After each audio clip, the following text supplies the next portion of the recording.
Focus అయినాడు. నా వల్లనే జరిగింది అంటున్నారు.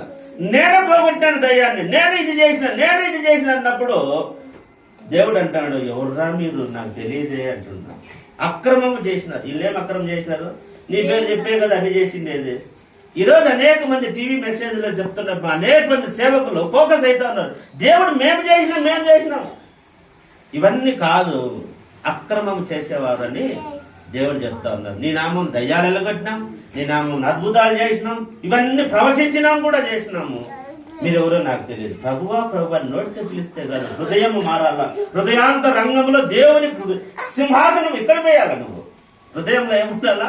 దేవుడి నిండి ఉండాలి.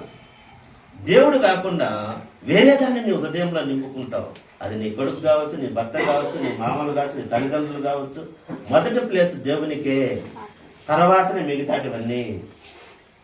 మొదటి ప్లేస్ ఎవరికి ఇవ్వాలా? దేవునికి. లేదు నా భర్తకి ఇస్తా, నా కొడుకులకి ఇస్తా అనేది కాదు.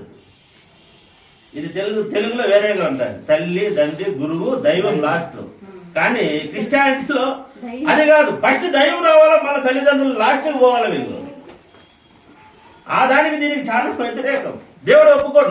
నాకు చెందవలసిన మహిమ, నాకు ఇవ్వాల్సిన మొదటి స్థానము ఎవరికి ఇవ్వద్దు అంటున్నాడు ఆయన. ఆయన చెప్తూ నా చాట నా చేతిలో ఉంది అంటున్నాడు. ఈ లూకాసు వార్తలో మనం చదివి పాఠం చూడండి. నా చాట ఎవరి చేతిలో ఉందంటే, చాట అంటే ఎందుకు, చాట ఎందుకు పెట్టుకుంటారు ఆడవాళ్ళు చెప్పండి? అదే మాట. దేవుడి చేతిలో చాట ఉందంట. ఆయన చెరిగినప్పుడు పొట్టంతా పక్కకు పోతుంది.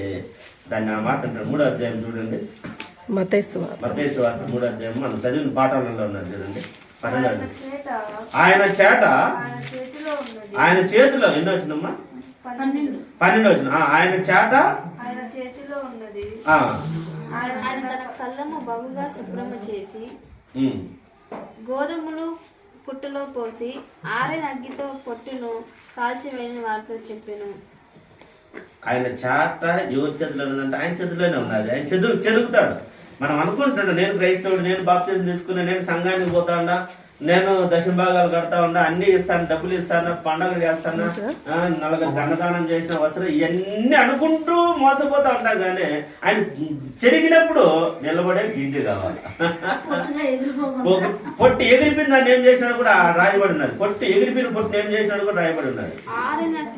ఆరని అగ్నితో పొట్టును కాల్చివేస్తాడు. ఆరని అగ్నితో పొట్టును కాల్చేస్తాడు. శుభ్రం చేస్తాడు, కళ్ళాన్ని శుభ్రం చేస్తాడు. మనం తూర్పిద్దిన ఒడ్లు అంటా ఉంటాం, పల్లెల్లో తూర్పిస్తామంటాం. అంటే తూర్పిద్దడం జల్లంతా పక్కకు పోతుంది. దాన్ని ఆరని అగ్నితో కాల్చివేస్తానంటున్నాడు. పొట్టును మంచి గింజలు తీసి కొట్టులో పోస్తారంటే బాణంలోనూ, లేదంటే గెరిసెల్లోనూ, షెడ్యూల్లోనూ వేస్తారు మంచివి. పొట్టు అంతా వేస్తాడు. అది ఎట్ట ఎవరికి నష్టం అని చెప్పి ఏం చేస్తాడు? అగ్గి పెడతాడు, కాలిపోతా ఉంటుంది. ఈ దినాన్ని మనం పొట్టులాగా ఉండకూడదు, మంచి గింజలాగా ఉండాలా. దేవుడు కోరుకుంటూ ఉన్నాడు. ఈరోజు ఆయన చాట ఆయన చేతిలో ఉన్నది. జరుగుతాడు మనల్ని. ఎప్పుడు జరుగుతాడో సమయం వస్తున్నప్పుడు జరుగుతాడు. నీవు గింజలాగా మారాలి. అంటే ఏమి? క్వాలిటీ ఉండాలి. క్వాలిటీ ఉండాలి. దేవునికి నువ్వు ఇష్టడుగా బ్రతకాలి. దేవునికి నువ్వు నమ్మకంగా బ్రతకాలి. నువ్వు దేవునికి ఎప్పుడైతే నమ్మకంగా ఉండవో, దేవుడు నిన్ను జల్లించినప్పుడు పొట్టు మాదిరి ఎగిరిపోతాం. గాలికి ఎగురు పొట్టు వల్లే ఉంటారు. గాలికి ఎగురు పొట్టు వల్లే. గాలికి పొట్టు వల్లే. మన పొట్టు జరిగినప్పుడు మన 1వ కీర్తనలో గాలికి పొట్టు ఎగిరి వల్లే ఉంటారు. 1వ కీర్తనలో ఉన్నది ఆ మాట.